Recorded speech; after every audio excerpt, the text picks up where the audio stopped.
ሰላም ጤና ይስጥልን ተመልካቾቻችን ከአንከር ሚዲያ ዝግጅት ክፍል ያክብሮት ሰላምታችንን እናቀርባለን። ዜናዎችን ይዤ መጥቻለሁ። መሳይ መኮንን ነኝ። በኦሮሚያ ብልጽግና የተሰየመው የአማራ ክልል ምስለኔ አስተዳደር በፋኖ ኃይሎች መሰረተ ልማት እየወደሙ ነው ሲል ገለጸ። የአስተዳደሩ የተለያዩ ቢሮዎች በተናጠል መግለጫ እንዲያወጡም ታዘዋል። የክልሉ ሰላምና ጸጥታ ቢሮ የ15 ቢሊዮን ብር ውድመት በፋኖ ምክንያት ደርሷል ሲል የጤና ቢሮና የትምህርት ቢሮ በየድርሻቸው የሕክምናና የትምህርት ተቋማትን ጽንፈኞች ብለው በጠሯቸው የፋኖ ኃይሎች እየወደሙ ነው ሲሉ መግለጫ አውጥተዋል። ሁሉም የክልሉ ቢሮዎች በሚቀጥሉት ቀናት መሰል መግለጫ እንደሚያወጡ ይጠበቃል። በጦርነት ማሸነፍ ያቃተውን ኃይል በሐሰተኛ ፕሮፓጋንዳ ፋኖን ለማጠልሸት የታቀደ አዲስ የፕሮፓጋንዳ ስትራቴጂ ነው ይላል የአማራ ፋኖ በጎጃም የህዝብ ግንኙነት ክፍል።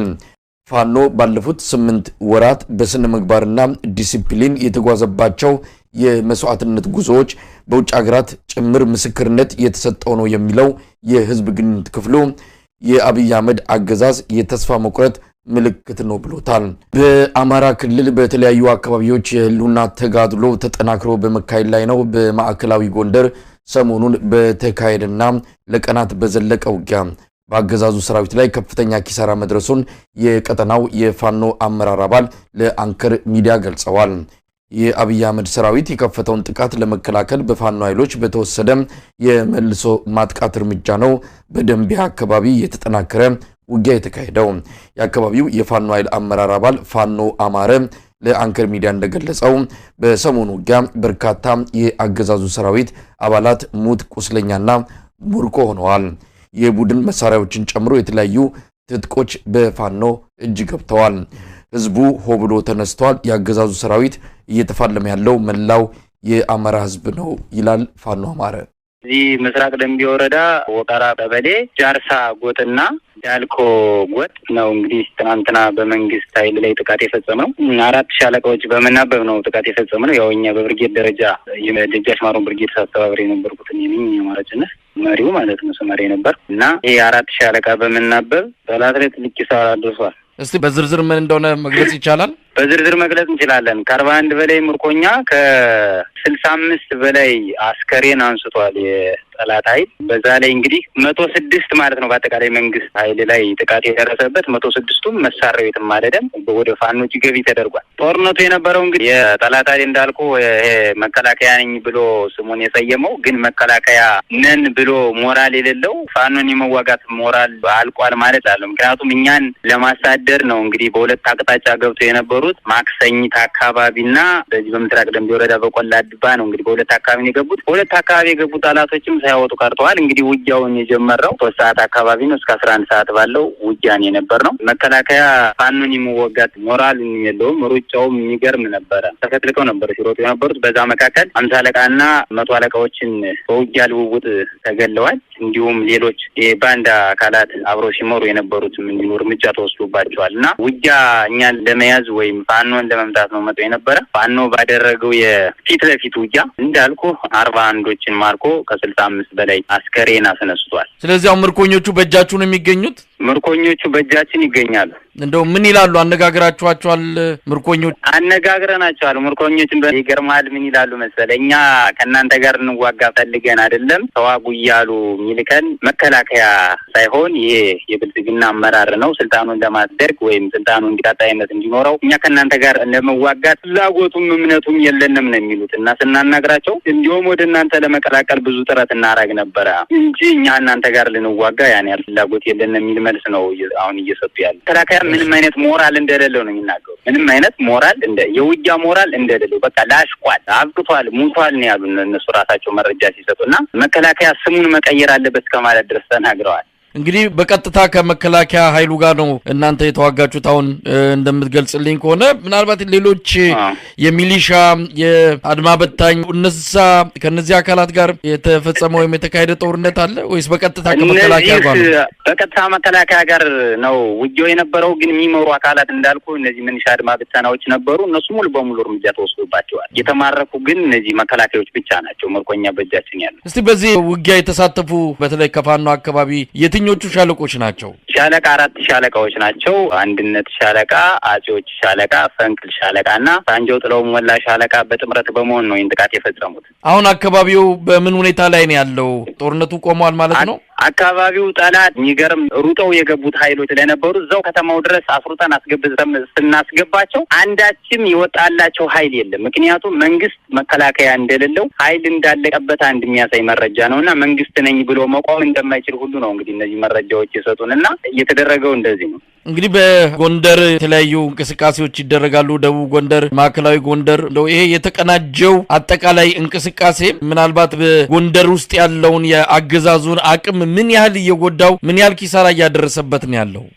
ጎንደር ውስጥ አጠቃላይ ያለውን ይሄ መዋቅር ባዴናዊ መዋቅር በነገራችን ላይ በተቻለ መጠን እንዳልኩ እንቅስቃሴ በሚያደርጉ ፋኖች ኪሳራ እየደረሰበት ነው ያለው። አሁን ግብር ማስከፈል አይችልም። ይሄን እንቅስቃሴ ካቢኔ መንቀሳቀስ አይችልም እንደፈለገ። በየትም አጋጣሚ የመንግስት መዋቅር ስራ አቁሟል ማለት ይቻላል። ከተማ ላይ አልፎ አልፎ የመንግስት መዋቅር ይገኛል እንጂ በተለይ በገጠሩ አካባቢ ከቀበሌ ሊቀመንበር ጀምረ እስከ ምንሻ ሙሉ በሙሉ በፋኖ ቁጥጥር ስር ነው ያለው። ቀበሌዎች በሙሉ በየምድር በሚል ግዛት የሚጠቃለለው ማለት ነው። እንግዲህ የህብረተሰቡ አጠቃላይ በአሁኑ ሰዓት ያለው ከእናንተ ጋር በትብብርም በአንድም ይሁን በሌላ መስዋዕትነት በመክፈል የህብረተሰቡ የአርሶ አደሩ አጠቃላይ ቁመና በአሁኑ ሰዓት ያለበት ሁኔታ ምን ይመስላል? አርሶ አደሩም ህብረተሰቡም ለኛ አሁን ትልቅ መንቃት ላይ ነው። ለፋኖ ድጋፍ ነው ያለው። ውጊያ ስንገባ እንኳን አብሮ ውጊያ ይሳተፋል። እንዲሁ በሚበላ በምግብ እንዲሁ ባልባሳት በሌሎች ነገሮች ፋኖን ነው እየደገፈ የሚገኘውና የመንግስትን ስም ባታነሳበት ደስ ይለዋል። ምክንያቱም አሁን እየደገፈ ያለ ፋኖን ነው። በቃ ፋኖ እያለ ነው የዘመረ የምታገኘው።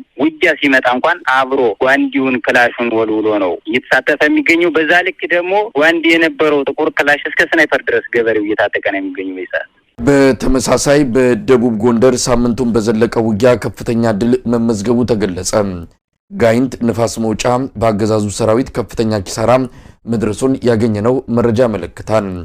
የአብይ አህመድ አገዛዝ ለመከላከያ ሰራዊቱ ጥርጊያ መንገድ እንዲከፍቱ የሚልካቸው የሚሊሻና የአድማ በታኝ አባላት ላይ የደረሰው ጉዳት ከፍተኛ ነው ያሉን የጉና ክፍለ ጦር የጋይንት ቀጠና አመራር ሻለቃ ከፍ ያለው በአገዛዙ መከላከያ ሰራዊት ላይም እንዲሁ ትልቅ ኪሳራ አድርሰንበታል ብለዋል። በአገዛዙ ባለስልጣናት እየቀረበ ያለውና ፋኖን ከዘረፋና ህዝብ አገልግሎት ተቋማትን ከማውደም ጋር ተያይዞ የሚቀርበውን ክስ ሻለቃ ከፍ ያለው በማጣጣል በሞራል የበላይነት የፋኖ ጉዞ ቀጥሏል ሲሉ ይናገራሉ።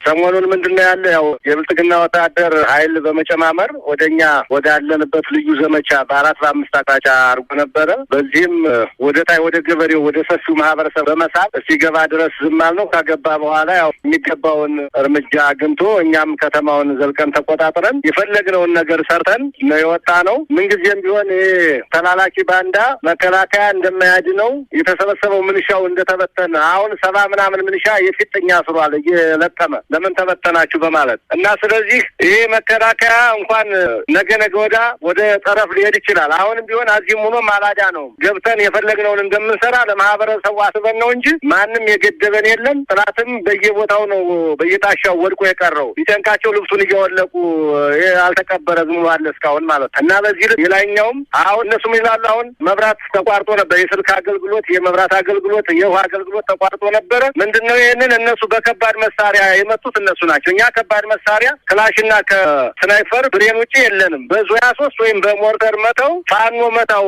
ከህዝብ ለመነጠል እንደዚህ የሚሉትን ነገር በጣም ከእውነት የራቀ ነው። እነኚህ ሰዎች በባለፈውም ቪዲዮ ልከንላችኋል። ተስፋ የመቁረጥ ነገር ነው። እኛ ተገለገሉበት እያሉ የእናቶች ማዋለጃ፣ ጤና ጣቢያ፣ የገበሬ ማሰልጠኛ፣ ግብርና አቃጥለው ቪዲዮው ለእናንተ ሳይደርስ አይቀርም። ይሄ እንደዚህ በማስረጃ ሁሉን ነገር ለሰፊው ማህበረሰብ እናደርሳለን እንጂ እኛ ባንክ አንዘርፍ። እኛ እኮ ደርበታቦረንም ጋይንትንም ተቆጣጥረን ማህበረሰቡን አወያይተን እንኳን ባንክ ልንዘርፍ እንኳን መብራት መሰረተ ልማት ልናወድም መሰረተ ልማቶች እንዲጠበቁ ያሉትን ጥበቃዎች መሳሪያቸው እንዳይነካ አጠናክረን እንደውም ጥይት በመስጠት እነኚህ መሰረተ ልማቶች ነገ ለህዝብ ስለሚጠቅሙ ህዝብ ስለሚረከባቸው ከዩኒቨርሲቲ ተማሪዎች አንስተን ፈተናቸውን በሰላም ተፈትነው ወደ ፈተናው ወደ አዲስ አበባ በሄሊኮፕተር አርፎ እንዲሄድ ተለምነን ዩኒቨርሲቲ ዲኖች ለምነውን በዚህ ልክ ነው ያደረግነው። ለሀገር አሳቢ ነን እንደነሱ አይደለንም እና አሁን እነሱ ከእውነት የራቀ መብራቱን እነሱ ናቸው የመቱት ብለው ነው ያስተላልፈዋል ተብሎ ከእውነት የራቀ ነው። ለሰፊው ማህበረሰብ ይድረስልን። እኛ መሰረተ ልማት ጠባቂ እንጂ አውዳሚ አይደለንም። ይልቃውንስ አሁን ተስፋ በመቁረጥ ገበሬውን የተለያየ ሸቀጣ ሸቀጥ እንዲያገኝ መኪና በማገድ ማለት ነው የመኪና እንቅስቃሴን በማገድ ሰፊው ማህበረሰብ የቀንድ ከብት ይሸጣል፣ ጥራጥሬ ይሸምታል፣ ማዳበሪያ እንደዚህ ይሄን ሁላ ዘግቶ ገበሬውን አማሮ ለየለት ቀውስ ገበሬው አሁን ተሰብስቦኛ በቃ እስከመቼ ነው እያለ ህዝባዊ እየሆነ ነው። እንደውም ህዝባዊ እያረጉት ነው እና በዚህ ልክ በጣም ጋጠወጥ ስራ እየሰሩና ሀልቅ ያለፈ በደል አማራውን በፊት በማሰር ንጹሃኑን እኛን ነገር ሰርታችኋል በማለት እኛ ጋር ሲያቅታቸው ንጹሃኑን አፈገራሙን እጀ ሰላሙን እየረሸኑ ነው በደረሱበት እና በዚህ ልክ ለሰፊው ማህበረሰብ አድርሱልን። ይሄ ነው ሻለቃ ከፍ ያለው። ምናልባት በኪሳራ ደረጃ እነሱ እየደረሰውን ኪሳራ በተመለከተ በወታደር በመሳሪያ አቅም በሌሎችም በመሬት ይዞታ ወሳኝ የሆኑ ቦታዎችን በመያዝ ረገድ እንደው እነሱ ያጡት እናንተ ያገኛችሁት ምን አለ? እሺ አመሰግናለሁ። እነዚህ በተለያየ የነበሩበት ከከተማው ወደ 7 ያህል የመንግስት ተቋማት ግብርና፣ አስተዳደር፣ ፖሊስ ጣቢያ፣ ገበሬ ማሰልጠኛ፣ ሆስፒታል አካባቢ እነኛ አካባቢዎች እነሱ ይዘዋቸው ነበር። በእኛ ቁጥጥር ስር ሲሆኑ እንደ የተለያዩ ተተኳሽ አንስቶ የተለያዩ ነገሮችን እኛ በእጃችን አስገብተን የፈለግነውን ሰርተን ነው ማታ የገባን። በመነጋው እስከ 4 ሰዓት እዛው ነበርን። በዚህ ልክ ነው ጥቃት የደረሰበት። ምሽግ 4 ምሽግ ነው ተሰብሮ ይሄ ቦታ የተያዘው። በመነጋው ደግሞ ሌላኛው ተያዘ። በቀን በዚህ በመበሳጨት የመብራት ማከፋፈያው ለራሳቸው በዙ 23 መተው ፋኖ መታው እያሉ ጅምብር ለማህበረሰቡ ያስረዱ ነበር እና በሞትም ሆነ በቁስለኛ ከባድ ይሄ ነው የማይባል ኪሳራ ነው የደረሰበት። እኛ መግደል ሰልችቶናል አሁን። ምክንያቱም ተገሎ የሚያልቅ አይደለም። ይሄንን ያልነቀውን ማህበረሰብ እየመለመለ ምንም ሳይሰለጥን እያመጣ እየማገደ አሁን የነሱን ሙትኛ አያስደስተንም። በየሰዓቱ እየሞቱ ምንም አይነት እንትን የለውም። ስለዚህ ምንም አይነት በቂ ስልጠና ሳይሰጡ በፉል ቤት በትምህርት ቤት እየታገትን ነው። ሲማረኩ እየተናገሩ ነው የሚማረኩ። እንደዚህ ፉል ቤት ምናምን አፍነው ዘመዶቻችን ካመጡ መኪና ላይ አግተው ያስወርዱናል፣ ካልሆነ ግን ይዘውን እየመጡ እዚህ የደረስ ነው እያሉ እና በግፍ እንደሮ ነው በግዳጅ እየመጣ ነው እየሞተ ያለ እና ከባድ ኪሳራ ደርሶበታል። ስናቸው አጠፋናቸው የሚል የውሸት ፕሮፓጋንዳ ሲነዛና ያለን በጣም በሚገርም ሁኔታ በትናንትናው ዕለት ራሱ ያየሁት የማረክነውን የመከላከያ የጦር መኮንን ዛሬ ስንት ወር የተያዘ ነው ምናምን እያሉ ሶሻል ሚዲያ ላይ ሲያቦካኩት አያለሁኝ። ነገር ግን የስርዓቱ አገልጋይ የሆኑ የሶሻል ሚዲያ ባለቤቶች እንኳን አምነዋል። የሰራናቸው በርካታ ስራዎች አሉ። አሁን በትናንትናው ዕለት እንኳን የያዝነው የጦር መኮንን አንድ ብቻ አይደለም፣ በርካታ የጦር መኮንኖች በእጃችን እየገቡ ነው። እንይዛቸዋለን። ይሄንን ተጋድሏችንን አጠናክረን ነው የምንቀጥለው። የብልጽግና ካቢኔን፣ የብልጽግና ካድሬን፣ የብልጽግና አገልጋይ የሆነ ወንበር ጠባቂን፣ ወንበር አስጠባቂን በማስወገድ ረገድ ከፍተኛውን ሚና የአንበሳውን ድርሻ ወስዶ በታሪክ ደረጃ ሊቀመጥ የሚችለው እንኳን የአማራ ፋኖ ሸዋ ጠቅላይ ግዛት የሀገር ዳር ድንበር በጀግንነት መጠበቅ የሚገባው መከላከያ ሰራዊታችን አንድ ቡድን ስልጣን ለማስጠበቅ በርስ ጦርነት የአማራን ህዝብ የህልውና ትግል በሚያደርጉ እንቁ አርበኞች በየመንደሩ ክብሩን ጥሎ እንዲዋረድ ያደረጋችሁት መከላከያ ሰራዊት ለምን የሚል ጥያቄ ጠይቋል። የዚህ ስርዓት ልሳን እንደሆነ ይታወቃል። እነዚህ የስርዓቱ ልሳኖች እንኳን ስራችንን ጠንቅቀው ያውቁታል። ሁሉ ጊዜ የሚከታተሉን እነሱ ናቸው ማለት ይቻላል። ለምን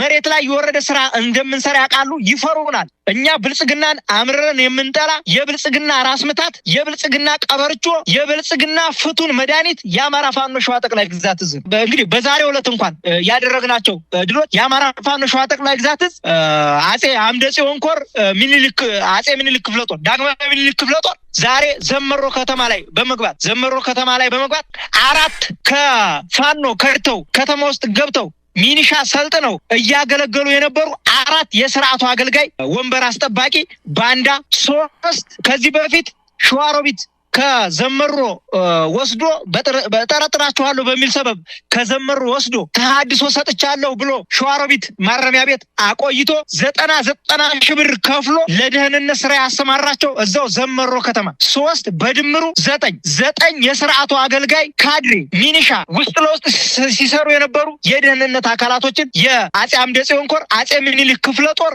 የክፍለ ጦሩ ቃኞች ሰርገው ገብተው አውጥተዋል። ማንቁርቱን እያነቁ ነው ያወጡት። በዚህ ልክ ነው እየታገሉ እየተከታተልን ያለ በዚህ ልክ ነው። እንደው ሻለቃ አበበ እንግዲህ የፋኖ ትግል በአብይ አህመድ አገዛዝ በኩል መጠነ ሰፊ የጥቃት በተለይ ሰሞኑን በድሮን የታገዘ ከፍተኛ ጥቃት እየፈጸመ ነው። በጎጃም በተከታታይ የወሰደው እርምጃ ሰሞኑንም በሸዋ ውስጥ እንደዚሁ በድሮን ያጠቃው ሰላማዊ ሰዎችን የጨፈጨፈበት ክስተት ምናልባትም ክረምቱ ከመግባቱ በፊት የፋኖን ከዚህ ምድር ላይ መጥፋት አለበት ከሚል መነሻነት እያደረገ ያለው ወታደራዊ ዘመቻ በየአቅጣጫው ተጠናክሮ ቀጥሏል። እንደው ለዚህ አዲስ ዙር ጥቃት ክረምት ከመግባቱ በፊት አጠፋቸዋለሁ ብሎ ስለተነሳበት ወቅታዊው እንቅስቃሴው ምን ያህል እንደው ተዘጋጅታችኋል? በምንስ ያህል ይህንን እየመከታችሁ ነው ያላችሁ? ምናልባት አሁን ወቅታዊ ቁመናችንን ስርዓቱ ያወቀው አልመሰለኝ። እሱን በሚገዳደር ደረጃ በሚከላከል ደረጃ ሳይሆን ማጥቃት በሚችል አቋም ላይ ነው የምንገኘው። አሁን እንደ አማራ ፋኖ ጠቅላይ ግዛት እዝ በከባድ ሁኔታ ዝግጅታችንን አጠናቀን የስርዓቱን እንቅስቃሴ በአይነ ቁራኛ በንስር ዓይን እየተከታተልን ያለንበት ሁኔታ ነው ያለ። በዋናነት አሁን የአማራ ፋኖ ሸዋ ጠቅላይ ግዛት እዝ ስር የሚገኙ በሁለት ኮር የታቀፈው 8 ክፍለ ጦሮች በዝግጅት ላይ ብቻ ሳይሆን ዝግጅታቸውን አጠናቀው እየተጠባበቁ ያለበት የጠላትን እንቅስቃሴ ቀን በቀን እየተከታተሉ ያለበት ሁኔታ ነው ያለ። ምናልባት ከዚህ በፊት ከምናደርገው ኦፕሬሽን ከዚህ በፊት ከምናደርገው መደበኛ ውጊያ የተለየ ውጊያ የምናደርግበት ወቅት ነው። ምናልባት የአማራ ፋኖ ሸዋ ጠቅላይ ግዛት እዝ ሰራዊት 8ቱም ክፍለ ጦር በአሁኑ ሰዓት የማይቆረጠም የጠጠር ቆሎ የማይወረወር የድንጋይ አልወሎ ክንዱ የጠነከረ ግዙፍ ጦር መደበኛው ውጊያ ዝግጁ ለግዳጅ ዝግጁ የሆነ ጦር አፍርተናል። ዛሬ በዚህ ልክ ጠላትን እያንቀሳቀሰ የአማራ ፋኖ ሸዋ ጠቅላይ ግዛት እዝ የመከታው ጦር የእዙ አመራሮች ያፈሯቸው እንቁ ጦሮች በተንቀሳቀሱበት ቦታ ሁሉ የጠላት ኃይል እየራደ የጠላት ኃይል እየተንቀጠቀጠ ጠላት መግቢያ መውጫውን እያጣ ያለበት ሁኔታ ነው ያለ። ስለዚህ በብቁ ዝግጅት ላይ እንገኛለን። ምናልባት ጠላት አሁን ላይ ከፍተኛ የሆነ